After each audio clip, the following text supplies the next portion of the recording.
The last knock. I used to think old people were just superstitious. My grandmother had rules for everything. Never whistle at night. Never look out the window if you hear your name called from the woods. Never tell a dream before breakfast. And the one she repeated the most. Never answer the door after midnight. When I was younger, I laughed every time she said it. I thought it was just one of those things adults told kids to keep them from wandering around the house at night.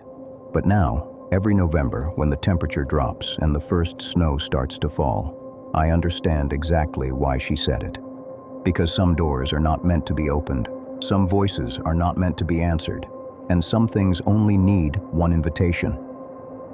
This happened in November of 2022 in a small farming town in northern Minnesota.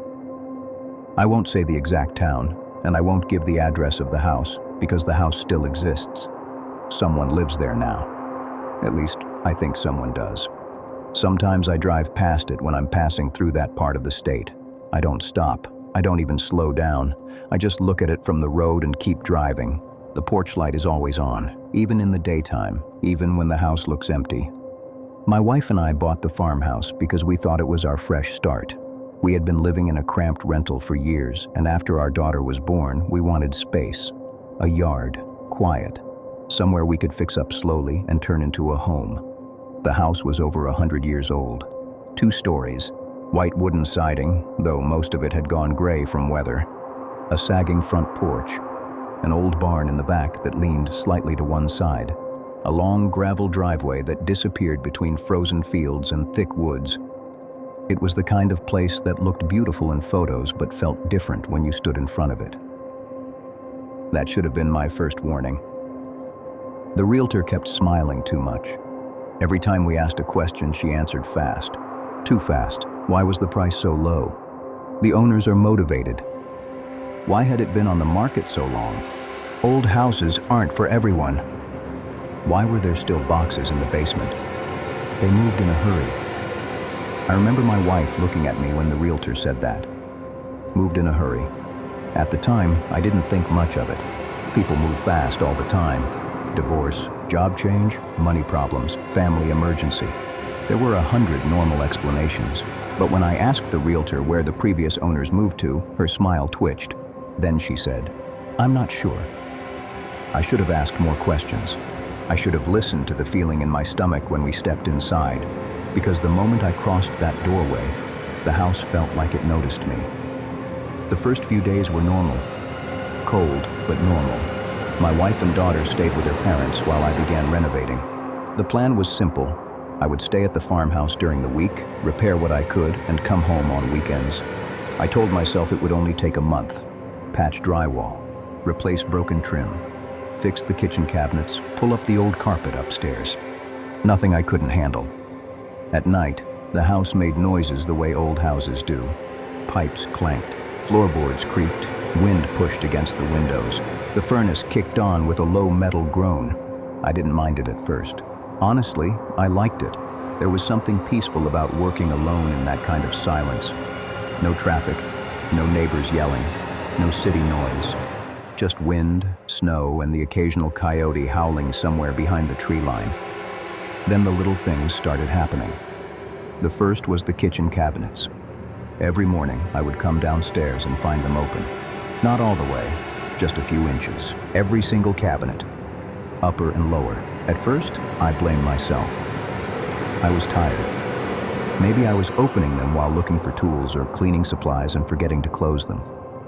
So one night before bed, I made a point of shutting every cabinet firmly. I even tugged on each handle to make sure they latched. The next morning, every door was open again. I stood in the kitchen for a long time, staring. There is a specific kind of fear that comes when something small happens in a place where you are completely alone. It isn't panic, not yet. It's confusion. Your mind searches for normal reasons. Maybe the house shifted. Maybe the old hinges were loose. Maybe the furnace caused air pressure changes. I told myself all of that. Then, my tools started moving. A hammer I left in the dining room appeared on the stairs. A tape measure I kept in my tool bag was sitting on the kitchen counter. One afternoon, I spent 20 minutes searching for my utility knife, only to find it in the upstairs bathroom sink. I laughed when I saw it. Not because it was funny, because I needed it to be funny. I said out loud, "Very funny." The house answered with a creak from the hallway. I stopped laughing. By the end of the first week, I was sleeping badly, not because anything dramatic had happened. It was the feeling. The feeling of being watched from the next room. The feeling that when I turned my back to a dark doorway, something was standing there. I started leaving more lights on. Kitchen light, hallway light, bathroom light, porch light. I told myself it was for safety. Old house, loose boards, could trip in the dark. But deep down, I knew the truth. I was afraid of what the dark corners might show me if I looked too long. The knocking began on a Thursday night. I remember because I had planned to go home Friday morning and spend the weekend with my family. It was snowing hard, the kind of snow that makes the world sound padded and far away. I had eaten dinner from a gas station bag, watched half of a movie on my laptop, and fallen asleep on the couch. Then I woke up, instantly. No dream, no sound I remembered hearing. Just awake. The room was dark, except for the glow of the laptop screen. The movie had paused. The furnace wasn't running. The whole house was silent. Then came 3 knocks. Knock, knock, knock. Not loud, not frantic, not like someone pounding for help. They were slow, polite, almost careful. I sat up. For a second, I thought I had imagined it. Then I looked at my phone, 12:47 a.m. I waited. Nothing. Then again, knock, knock, knock. This time, I knew it was the front door. I grabbed the flashlight from the coffee table and walked into the entryway. The floor felt colder than usual under my socks. I looked through the peephole. Nobody, just the porch, the falling snow, and the yellow cone of light under the porch lamp. I stood there breathing quietly, trying to hear movement outside. Nothing. So I opened the door. The cold hit me so hard it felt physical. Snow blew across the porch. The yard beyond was untouched. Perfect white. No footprints, no tire tracks, no marks at all. I stepped onto the porch and swept the flashlight left, then right. Empty. The old barn stood black against the tree line. The driveway was a white ribbon stretching toward the road. I checked around the house with my flashlight, feeling stupid the whole time. No one, no tracks, no explanation. When I got back inside, I locked the door and stood with my back against it. That was when I noticed something I hadn't before. All the kitchen cabinets were open. The next night, it happened again. 12:47 a.m., 3 knocks. I was already awake this time. I had been lying on the couch, staring at the ceiling, waiting for it without admitting I was waiting for it. Knock, knock, knock. I didn't move. A minute passed, then another 3. Knock, knock, knock. I whispered, "Go away." The house went still. I mean completely still. No wind, no pipes, no creaks. It felt like the walls were listening. Then my phone rang. I nearly dropped it. The screen lit up in my hand. The caller ID said, "Home." I stared at it. There was no landline in the farmhouse, no house phone, no security system, nothing that should have been able to call me. But there it was, home. The phone kept vibrating. I answered. At first, there was only static, then breathing, slow, wet, close to the microphone. I couldn't tell if it was a man or a woman. I didn't say anything. The breathing continued. Then a voice whispered, "Don't." I froze. Another breath. "Open." The call ended. I sat there until sunrise with every light on. The next morning, I drove into town for supplies. I had planned to buy more paint, but instead I found myself wandering through the hardware store holding nothing but a box of screws I didn't need. That was where I met the old man. He was standing near the wood stain, wearing a brown coat and a cap with the name of a local feed store on it. He looked at me for a long moment before saying, "You're the fellow who bought the Miller place." I didn't know the house had a name. I said, "I guess so." He nodded slowly. "How long you been staying there?" "A little over a week." His expression changed. "Not much, but enough." He looked down at the screws in my hand and said, "Has it knocked yet?" My mouth went dry. I had not told anyone. Not my wife. Not the realtor, not the sheriff, nobody. I said, "What?" He didn't repeat himself. He just stared at me. I tried to laugh. "It's an old house, makes noise." He stepped closer and lowered his voice. "That house don't make that noise." I wanted to walk away, but I couldn't. I asked him what he meant.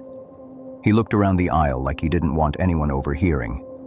Then he said, "If it asks to come inside, don't answer. Don't say yes. Don't say no. Don't say anything." I felt cold in a way the store's heating couldn't touch. "Who is it?" The old man shook his head. "Ain't a who." Then he walked away. I stood there with those screws in my hand until an employee asked if I needed help. I said no, but I did. That night, I almost left. I had my bag packed. My truck keys were on the table. But then I thought about my wife, the money, the house. How stupid it would sound if I drove home and told her I abandoned our new place because an old man in a hardware store scared me. So I stayed. I wish I hadn't. At 12:47 a.m., the knocking came. 3 soft taps. Knock, knock, knock. I was sitting in a chair facing the front door. I had locked it. Then I locked the deadbolt. Then I pushed a heavy dresser in front of it. When the knocking came, the dresser moved. Only an inch, but I saw it. The wooden legs scraped the floor. Then a voice spoke from outside. It was a woman, young, crying. "Please help me." I stopped breathing. My car broke down. Her voice trembled. "I've been outside for hours." She sobbed. "It's freezing." My hand moved toward my phone. Then she said, "I just need to use yours." I hadn't said anything about a phone. The crying continued. Same rhythm, same pitch, same pauses. Like someone pressing play on a recording. My car broke down. "I've been outside for hours. It's freezing. I just need to use your phone." Again and again and again. I slowly stood and moved toward the peephole. The old man's warning came back to me. "Don't answer. Don't say anything." I looked. There was a woman on my porch. She stood with her back to the door. Long dark hair, thin coat, bare feet in the snow. She did not shiver. She did not move. Snow gathered on her shoulders and hair like she had been standing there for a long time. Then she stopped crying. The silence that followed was worse. Without turning around, she said, "I know you're looking." I stumbled back so hard I hit the wall.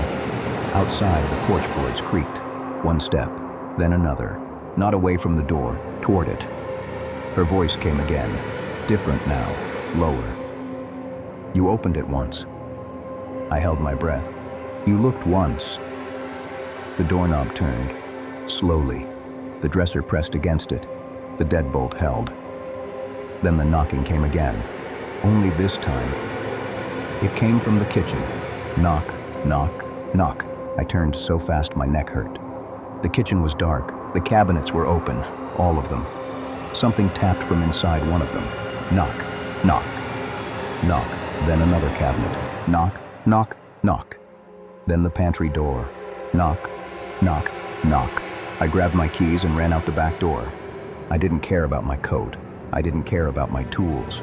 I ran through the snow to my truck, slipped twice, and climbed inside with my hands shaking so badly I could barely fit the key into the ignition. The truck wouldn't start. It clicked. Once, twice. Then the radio turned on by itself. Static filled the cab. Through the static, I heard my own voice. Very faint, very far away. "Very funny." The words I had said days earlier. Then another voice answered from the speakers. "We thought so too." I threw the door open and ran back toward the house. I know that sounds insane, but the barn was farther, the woods were darker, and the house had lights. That is how fear works. It doesn't send you toward safety. It sends you toward whatever you can see. When I reached the porch, the front door was open. The dresser had been pushed aside. Inside, the hallway light flickered. I stood in the snow staring into my own house, and for one terrible second, I understood something. It wanted me to come back in. I backed away. The porch boards creaked behind me. A woman's voice whispered directly beside my ear. "Cold, isn't it?" I don't remember running to the road. I don't remember how long I walked. A snowplow driver found me around 4 a.m., half frozen, wearing only jeans, socks, and a sweatshirt. He took me to the sheriff's office. I told them someone had been at my house. That was all. I didn't mention the phone call. I didn't mention the voice.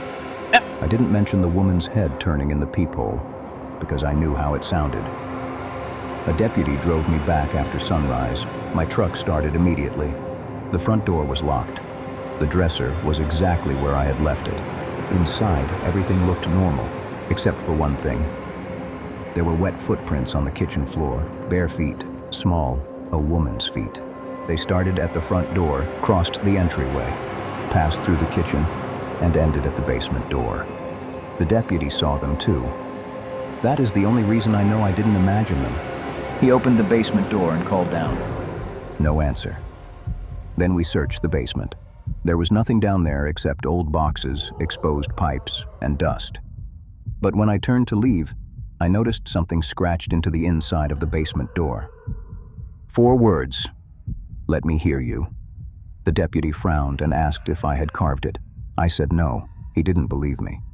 I could see it in his face. That afternoon, I started digging. Not literally. Not yet. I searched property records, old newspaper archives, county records, anything I could find.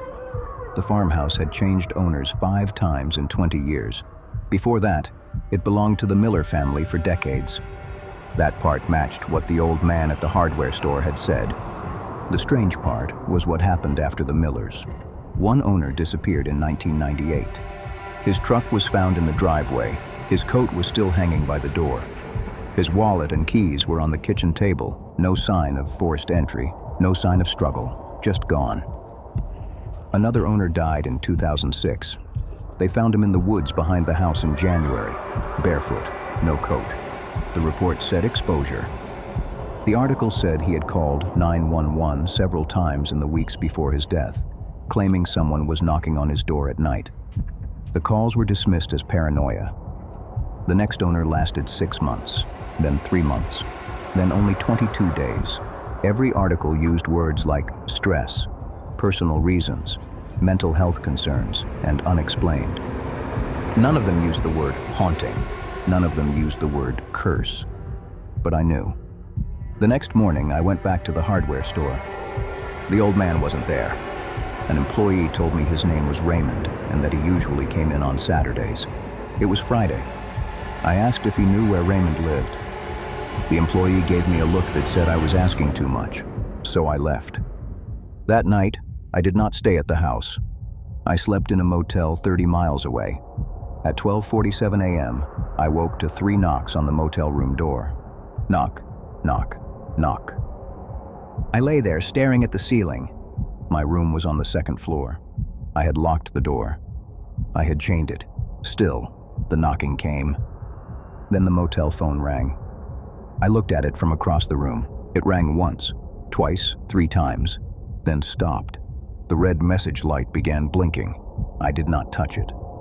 The next morning, I checked out before sunrise. The woman at the front desk asked if everything was okay.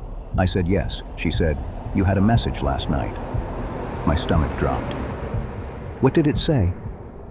She looked at the computer. "That you forgot something at home." I drove back to the farmhouse because I had no choice. My tools were there. My clothes were there. The paperwork was there. And worse than that, part of me needed to know. That is the part I hate admitting. Fear makes you run, but curiosity makes you go back. When I arrived, the house looked different in daylight, almost harmless. The snow glittered, the porch sagged, the windows reflected the gray sky. I told myself I was going to grab my things and leave. No more research, no more testing it, no more pretending I could handle it. I would sell the house at a loss if I had to. I would burn it down if I couldn't. I went inside and started packing. Everything was quiet, too quiet. I carried boxes to the truck, one after another. By late afternoon, the sky had darkened and the wind was picking up. That was when I noticed the attic door. It was open. The attic hatch was in the upstairs hallway. and I knew I had not pulled it down. A string dangled from the square opening, swaying gently back and forth. There was no draft. I stood under it for a full minute. Then I did the stupidest thing I have ever done. I climbed up. The attic smelled like dust, old wood, and something sour underneath. My flashlight beam cut through insulation and cobwebs. At first, I saw nothing but beams and a few forgotten boxes. Then I noticed a narrow space behind the chimney where the boards looked newer than the rest. Someone had nailed a panel over part of the attic wall. The nails were rusty, but the wood was newer. I pried it open with my hammer. Behind it was a small hidden space. Inside were three things: a child's shoe, a stack of photographs, and a notebook wrapped in cloth. The photographs were old, black and white. Most showed the farmhouse, different years, different families. But in almost every photo, there was someone standing near the front door. Sometimes a man, sometimes a woman, sometimes only a blur. Always facing the door, always with their back to the camera. The notebook belonged to someone named Eleanor Miller. The first dated entry I found was from November 17th, 1949. I read it sitting there in the attic while the light faded outside. Eleanor wrote about hearing knocks after midnight. She wrote about her husband telling her it was wind. She wrote about a woman asking to come inside. She wrote that her youngest son had answered the door one night because he thought his mother was outside. After that, he stopped speaking. 3 days later, he vanished from his bedroom. The window was locked from the inside. The bedroom door was locked from the inside. They found his footprints in the snow outside the front door, but only going toward the house, none going away. The last page of the notebook was written in shaky handwriting. It said, "It does not enter by force. It waits for kindness. It waits for fear. It waits for curiosity. And when you answer, it remembers your voice." Below that, in darker ink, were 3 words, "Do not invite." Something knocked beneath me, not at the front door, not in the walls, directly under the attic floor. Knock, knock, knock. I froze. Then a voice came from below, my wife's voice. "Babe?" My heart dropped. She was not supposed to be there. She was at her parents' house with our daughter. "Babe, can you come down?" I pulled out my phone with shaking hands and called her. She answered on the second ring. I heard our daughter laughing in the background. "Hey," my wife said. "Everything okay?" Below me, her voice called again. "Please come down." I whispered into the phone. "Where are you?" "What do you mean? I'm at my mom's." Below me, the thing using her voice began to cry. "Why won't you answer me?" I stayed in the attic until it stopped. It cried like my wife for 20 minutes, then like my daughter. That was the worst part. It used my little girl's voice. Soft, scared, calling, "Daddy," over and over. I bit my hand so hard I tasted blood because I was terrified I might answer. Finally, the house went quiet. I climbed down. The upstairs hallway was empty. Every bedroom door was open. At the end of the hall, written in dust on the mirror, were the words, "I can sound like anyone you love." I left most of my belongings behind. I carried the notebook, the photographs, and one small suitcase to the truck. This time, the truck started. I drove straight to my in-laws' house and told my wife we were not moving in. I did not tell her everything that night, only enough. She was angry at first, then she saw my face. The next week, we hired a cleaning crew to pack what remained. I refused to go inside. My wife thought I was being dramatic, but she agreed not to take our daughter there. The cleaning crew quit after 2 hours. One of them told me the house had someone inside. I said, "There shouldn't be." She said, "I know." After that, I went back one final time. I know how stupid that sounds, but we still owned the place. There were papers to gather, locks to change, utilities to cancel, and I wanted to see if the carved warning was still there. The one I had found beneath the paint, the one on the inside of the front door. "Don't let it hear you invite it." It was still there, but there was something beneath it now, fresh, carved deep into the wood. A reply, "You already did." I stood there staring at the words. Then I heard a knock. Not at the front door, not behind me. Inside my chest. 3 soft taps. Knock, knock, knock. My heart stuttered. The house seemed to lean closer. The floorboards creaked around me in a circle. Every cabinet in the kitchen opened at once. Every door upstairs slammed shut. Then the basement door slowly opened. A voice from the dark said, "Come see what you bought." I ran. I left the paperwork. I left the keys. I left everything. We sold the house months later to an investment company at a huge loss. I didn't care. I signed whatever I had to sign. I never wanted to see that place again. For a while, I thought it was over. We moved into a normal house in a normal neighborhood. Streetlights, neighbors, traffic, kids riding bikes, dogs barking. The kind of noise I used to complain about but now found comforting. I started sleeping again, badly, but still. Then Christmas came. A card arrived with no return address. My wife handed it to me while I was making coffee. The envelope was old-looking, yellowed. My name was written on the front in handwriting I didn't recognize. Inside was a single photograph. It showed the farmhouse. At night, snow covered the yard. The porch light was on. Standing on the porch was a man facing the front door. His back was toward the camera. I knew the jacket. I knew the boots. I knew the hat. They were mine. It was me. But I had no memory of that photograph being taken. On the back, written in black ink, were 7 words. "You answered the first knock. That's enough." I burned the photograph in the fireplace. I watched it curl, watched the edges blacken, watched my own shape turn to ash. Then I swept the ashes into a bag and threw them away. 3 days later, the photograph was on my kitchen table. The edges were burned. The face was melted away. But the house was still clear, the porch was still clear, and the man in the photo was still standing there. Only now he was closer to the door. Every November since then, it comes back.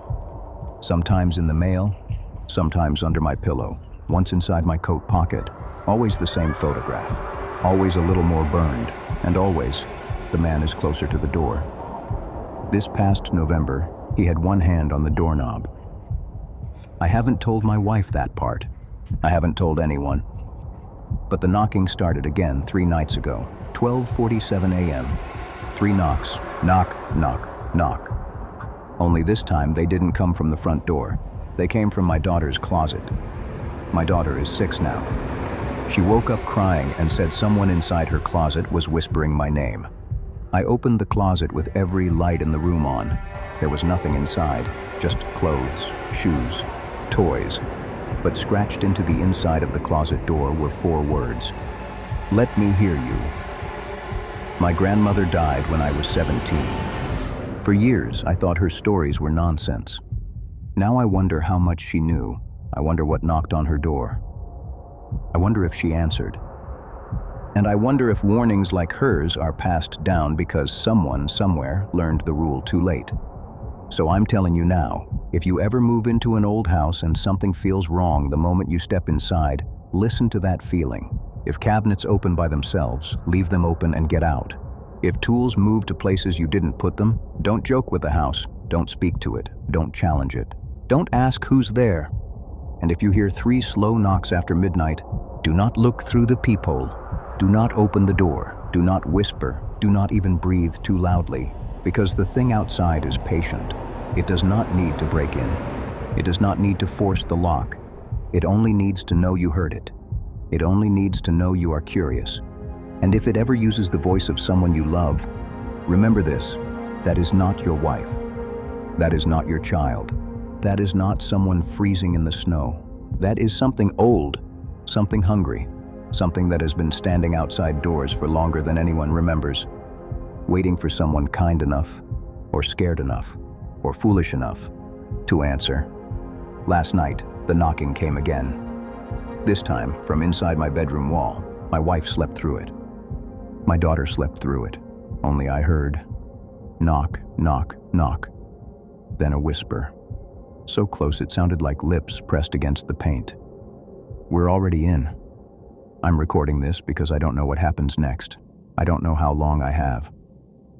But I found the photograph again this morning. It was lying on the kitchen table. The man in the picture had finally opened the door. And standing behind him, Inside the house was my daughter.